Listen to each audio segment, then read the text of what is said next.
Mastering emotional detachment. How much of your life has been controlled by emotions that don't serve you? How much time have you spent overthinking, worrying, holding on to things that we all do it? We hold on to pain, people, memories, things that keep us stuck. And somewhere deep inside, we know it's time to let go.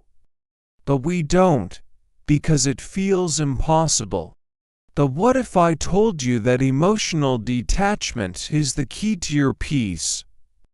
That the freedom you've been searching for is already within you. You just need to unlock it. If you're tired of feeling stuck, of carrying weight that isn't yours to bear, then listen closely. This is for you. Emotional attachment is a prison disguised as comfort. We cling to people because we fear being alone. We replay old conversations, thinking we can change the past.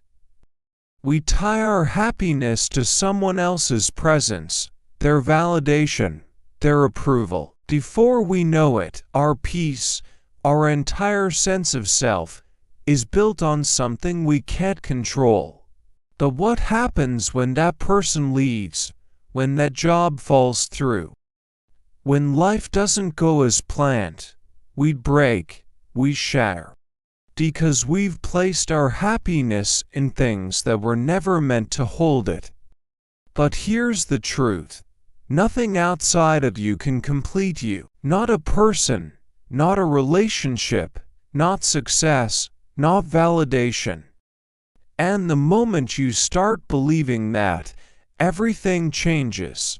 What are the signs that you're holding on too tightly? You overthink situations that are long over. Your emotions rise and fall based on someone else's actions.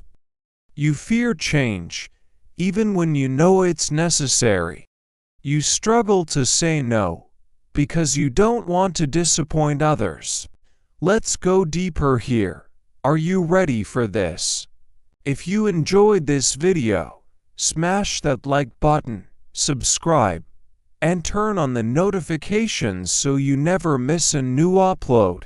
Let's keep growing together. You are not responsible for anyone else's happiness, and no one else is responsible for yours. Your peace is yours to protect, always.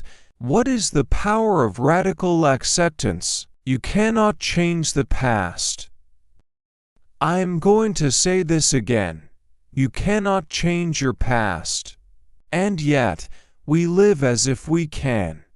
We replay old moments, we fantasize about different outcomes, we wish for things to go in different way. But wishing doesn't rewrite history, it only deepens our suffering.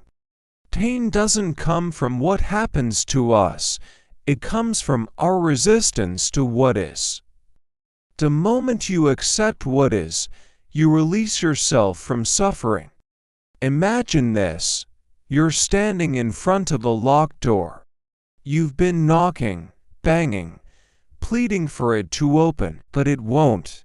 And no matter how long you stand there, how many tears you shed, how much effort you give, it will not open. You have to choices. It is up to you to choose. Stand there forever, waiting for something that will never come, or turn around and walk toward the open door behind you. Real strength is knowing when to walk away. Ways to practice radical acceptance. Stop fighting reality. See things as they are, not as you wish them to be. Understand that people will only change if they choose to, not because you want them to. Release expectations. Life unfolds as it should, not always as we plan. Stop trying to control everything. Let go with grace, not resentment. Every time you let go of something heavy, you make room for something better. And when you stop fighting life, you start flowing with it. Let's talk about boundaries. The art of protecting your peace. You don't let anyone have unlimited access to your energy. I will read this again. Not everyone deserves a seat at your table, at your life, at your inner world. And not everyone deserves a front row ticket to your life. The problem is not that people drain us. The problem is that we allow them to get too close. We allow them to do it. We answer texts that we don't want to. We say yes when we mean no. We tolerate behavior that breaks our spirit. And why do we do that? That is the question. Why do we allow that? Because we fear rejection. We fear being seen as selfish. But tell me, what's more selfish? Someone who takes advantage of your kindness, or you finally choosing yourself? What's your biggest challenge with emotional detachment? Drop a comment below. I would love to hear your thoughts.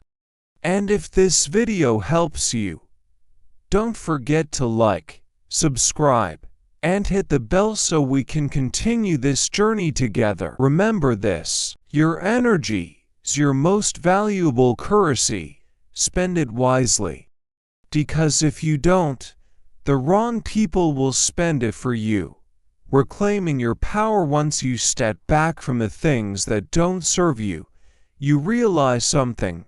You have so much more space, more time, more energy, more freedom, and that's when the real journey begins. Because detachment is not about loss, it's about rediscovery. It's about returning to yourself, piece by piece, after years of giving yourself away. So, what now? This is the part where you take back control, where you stop letting the past define you and start creating the life you truly want. This is where you rise. How to shift your focus from others to yourself. For too long, you've been focused on the outside world, on what they think, how they feel, what they need, and forget about yourself. But now, it's time to turn that focus inward. In yourself, ask yourself, who am I? When no one else is around, what do I truly want? What is important to me? What kind of life feels good to me? Not just what looks good to others, but what is important to me. Action step. Every morning, before you check your phone, before you let the world in, take 5 deep breaths and ask yourself, what do I need today? Write it down and honor it. How to create emotional distance without any guilt. Detachment doesn't mean you stop caring. It means you stop over-caring at the expense of yourself. It means you love people without losing yourself in the process. Let's talk about a few myths. If I distance myself from a situation or a person, I'm being selfish.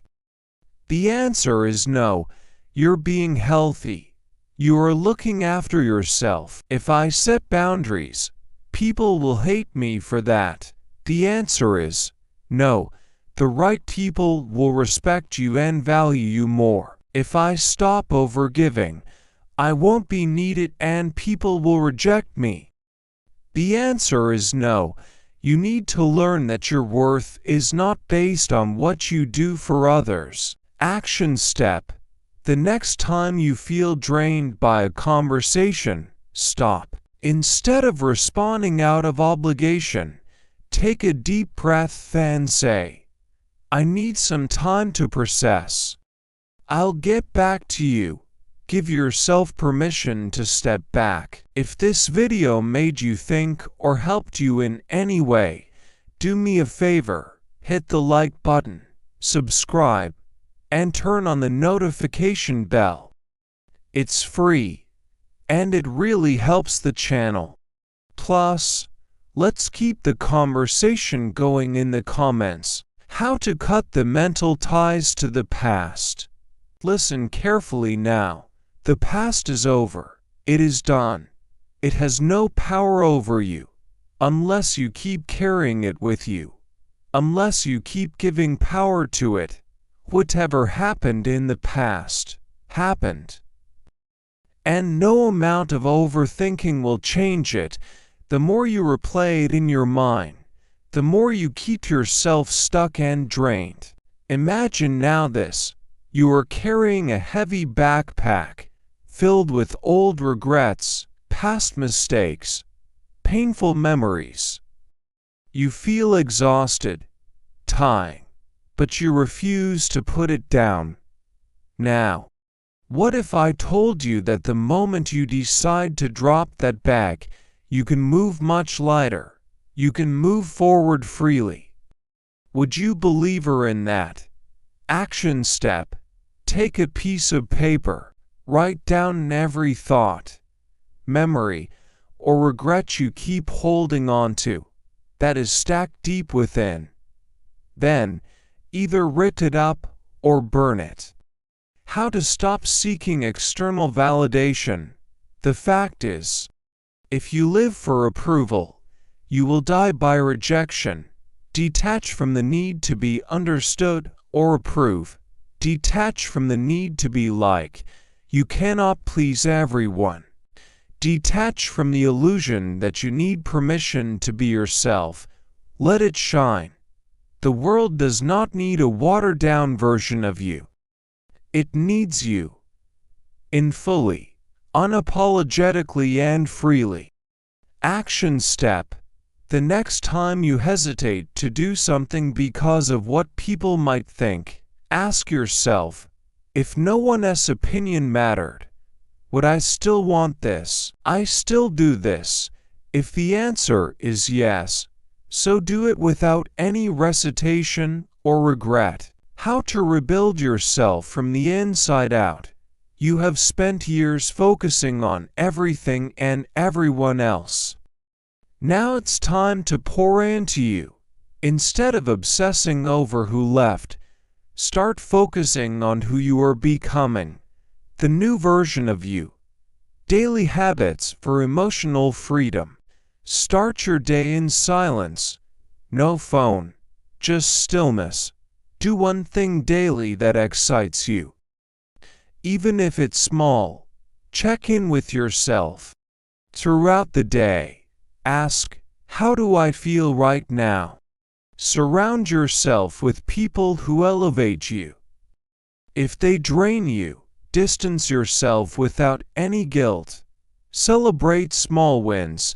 Every step forward is progress. Action step. Choose one thing today, just one, that is for you. A walk, a journal entry, a decision that feels right in your soul. Start today. You are not what you lost. You are more than that. You are not what left you. You are not what hurt you. You are not the pain you endured. You are so much more than that. You are still here. Still breathing, still growing, still capable of creating a life that feels like home. And that is your power. So here is my challenge for you. From this moment forward, stop carrying what is not yours. Stop watering dead plants. Stop waiting for closure that may never come. Instead, choose yourself. Choose peace. Choose freedom, because the moment you let go of what is weighing you down, you will finally be free to rise. And when that happens, nothing can stop you. If you're serious about self-growth and emotional mastery, this is just the beginning. Subscribe for more powerful insights. Hit the like button if this resonates with you. And turn on notifications so you don't miss the next video. Let's level up together. Thanks for watching and I see you again.